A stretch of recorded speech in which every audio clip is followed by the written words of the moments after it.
देखो, मैं तुमसे ये नहीं कहना चाहता कि एनिमल मूवी मत देखो, और ना ही मुझे कोई हक है तुमसे ये कहने का।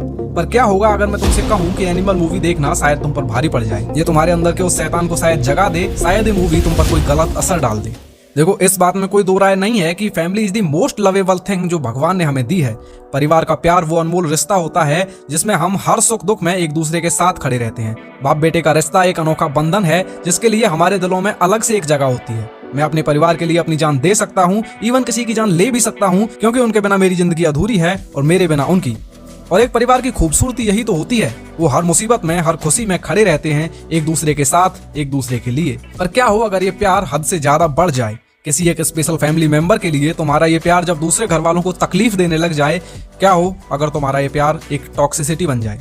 ठीक यही होता है एनिमल में रणबीर के कैरेक्टर के साथ। जब अपने पापा के लिए उसका प्यार, उनको खुश करने की इच्छा धीरे धीरे उन पर अटैक करने वाले दुश्मन के लिए एक बदले की भावना में बदल जाती है, तो वो इंसान एक जानवर बन जाता है। वो लोगों की जान लेने लगता है सिर्फ उस इंसान तक पहुंचने के लिए जिसने उसके पापा पे गोली चलाई थी। वो एक के बाद एक लाशों के ढेर लगाते जाता है जब तक वो अपने पापा के उस दुश्मन तक नहीं पहुंच जाता। इस वक्त उसे ना अपनी वाइफ की पड़ी है, ना अपनी माँ की, ना अपने रिलेटिव्स की, ना अपनी खुद की। एक जानवर की तरह वो बस उस बदले के लिए इतना पागल हो जाता है कि उसके लिए वो किसी भी हद तक जा सकता है। और इस सब के बावजूद उसे अपने किए पर, कर रहे पर और किए जाने वाले पर कोई पछतावा नहीं है, क्योंकि बस वो अपने पापा को खुश देखना चाहता है। वो अपने पापा से ये सुनना चाहता है कि हाँ बेटा, तूने ये सही किया, इस बार तूने कोई गलती नहीं की, तुम्हारा ये काम मुझे पसंद आया। और इस सब के बीच वो कुछ ऐसे टर्न्स लेता है जो गलत थे, कुछ ऐसे डिसीजंस जो सिर्फ मूवीज में ही अच्छे लगते हैं, कुछ ऐसे सीन्स जिनको अगर तुम ना ही देखो तो बेहतर है। जहां अगर मैं बताना शुरू करूं कि वो पॉइंट्स क्या थे, तो मैं शुरू करना चाहूंगा उसकी बहन के साथ उसके रिलेशन से। लाइक ही सेड, वो अपनी बहन को उसकी मर्जी के लड़के के साथ शादी करने में भी राजी नहीं था। वो बस अपनी बहन को खुश देखना चाहता था,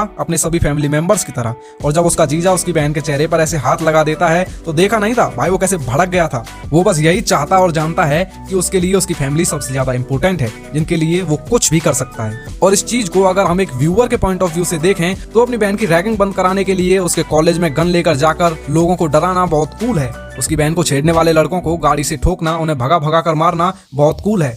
but after all it's a crime. ये चीजें अगर सिर्फ फिल्मों में ही हो तो अच्छा है, अगर तुम उन तौर तरीकों से इंस्पायर होते हो तो वो गलत है। Number 2, controversial themes. देखो, ये कंट्रोवर्शियल थीम्स जो वांगा साहब अपनी लगभग हर मूवी में डालते ही हैं, जो बढ़ावा देती हैं एक टॉक्सिक मॉस्क्यूलिनिटी यानी विषाक्त मर्दानगी को, जो हमारे कैरेक्टर के प्रॉब्लमेटिक बिहेवियर को बढ़ावा देती है, और वो सही मायनों में कोई अच्छी चीज नहीं है। And in the middle of our video I will love to put a point which is our number 3 also, the lacking of diverse perspectives. इस फिल्म में एक एवरेज सा एक्शन है एंड खून खराबा भी कोई बहुत ज्यादा नहीं है, इसीलिए अगर इसकी उस टॉक्सिसिटी को तुम साइड करोगे तो इसमें एक और प्रॉब्लम जो मुझे फील हुई, जहां इसमें love angles and hate angles को उतना एक्सप्लोर किया ही था तो विलन पे भी थोड़ा ध्यान डाल लेते। देखो, नो डाउट बॉबी देओल ने इस पिक्चर में कमाल का काम किया है। एक्टिंग के दम पर वो 10-15 मिनट के ही उस स्क्रीन टाइम के बावजूद वो खा गए पूरी स्पॉटलाइट। बट एक कमी जो अभी भी खली कि यहाँ उनके कैरेक्टर को एक्सप्लोर नहीं किया गया, उनकी बैक स्टोरी बस ऐसे ही बोलकर बताकर निकाल दी। अब देखो, 3 घंटे 18 मिनट की मूवी कोई छोटी बात नहीं होती। यहाँ अपने हॉलीवुड वाले, स्पेशली मार्वल वाले जितना हो सके अपनी मूवीज को छोटा बनाने को ट्राई करते हैं, वहीं वांगा साहब का ये रिस्क काबिल तारीफ था। पर सही बताऊं तो मूवी लंबी फील होती है, देखकर लगता है कि यहाँ से 15-20 मिनट आराम से निकाले जा सकते थे। एंड उस टाइम में बॉबी देओल के कैरेक्टर को और भी ज्यादा एक्सप्लोर किया जा सकता था। उसके बाद फिर ये मूवी देखते टाइम हमारे पास एक और कैरेक्टर का पर्सपेक्टिव भी होता तो शायद देखने में ज्यादा मजा आता। Now on number 4 I will love to talk on normalization of unhealthy relationships. जहाँ प्यार के उस रिश्ते को लेकर मैं कोई शिकायत नहीं कर रहा, ऊपर से रश्मिका जी की एक्टिंग यहाँ काफी निखर के आती है। बट द प्रॉब्लम इज, इस हद की अंडरस्टैंडिंग होने के बावजूद, इतना प्यार होने के बावजूद वो ये नहीं समझ पाई कि उसका पति अपने पापा से कितना प्यार करता है। हाँ, मैं ये मानता हूँ कि वो बस ये चाहती थी कि उसके खुद के पति को कुछ ना हो, बट इस चीज को थोड़ा ज्यादा ही खींच दिया गया पिक्चर में। अब देखो, मैं ये नहीं कह रहा कि ये खिंचा हुआ फील होता है, नहीं, मोस्टली नहीं होता। बट जब तुम देखते हो कि बॉबी के कैरेक्टर का रोल इस टाइम में ज्यादा अच्छा लगता, तो फिर कुछ सीन्स थोड़े अननेसेसरी लगते हैं। और ऊपर से रिश्तों के उस खटास को तुमने इतना ज्यादा नॉर्मलाइज कर दिया कि पूछो ही मत। मैं जो अभी 5 मिनट पहले तूने गोली चलाई थी उस पे, पैरों के पास थोड़ी देर बैठा, क्या मान गई वो? ऐसा ही होता है क्या? कर छोड़ो। नंबर 5, ए हैप्पी एंडिंग। देखो, हमें ये तो पता था कि जो आदमी कबीर सिंह को हैप्पी एंडिंग दे सकता है वो कुछ भी कर सकता है, पर भाई ये मूवी हैप्पी एंडिंग डिजर्व नहीं करती। स्पेशली ये बंदा हैप्पी एंडिंग डिजर्व नहीं करता।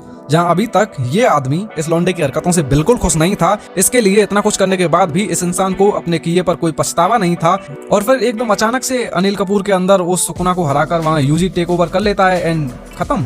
भाई, इसे कैरेक्टर डेवलपमेंट नहीं कहते। यहाँ अभी 2 मिनट पहले तक ये इंसान ये मानने को तैयार ही नहीं था कि इसके बेटे ने कुछ सही किया है, वहीं अचानक से बेटा अगले जन्म में तू मेरा पापा और मैं तेरा बेटा, वो क्या था सीन। खैर छोड़ो, जब तक मॉडर्न कट रणवीर के आने तक रणवीर खुश है उसे खुश रहने दो, वरना तो वैसे भी लगने ही वाले हैं उसके। अब देखो, मेरा इस वीडियो को बनाने का पूरा मोटिव जो है वो ये है कि इस मूवी को अगर तुम देखने जा भी रहे हो तो इसे सिर्फ एक मनोरंजन, एक एंटरटेनर की तरह ही देखना, क्योंकि अगर तुम इसमें से कुछ भी सीखने को ट्राई करते हो तो वो तुम्हें कहीं ना कहीं दुख ही देगा। ये एक ऐसी मूवी है जिसको अगर तुम सिर्फ मनोरंजन के लिए ही देखो तो बेहतर है। इसमें कुछ भी सीखने लायक नहीं है। बदला लेना कोई अच्छी बात नहीं होती, अपने घर वालों को ऐसे गला पकड़ लेना और अपनी वाइफ पे गोली चला देना कोई अच्छी बात नहीं होती। इस मूवी में जो भी किया है वो कूल जरूर लगता है देखने में, पर वो कोई अच्छी बात नहीं है। इसीलिए ये मूवी उस तरह की कैटेगरी में फॉल करती है कि तुम इसे देख तो सकते हो पर इससे कुछ सीख नहीं सकते।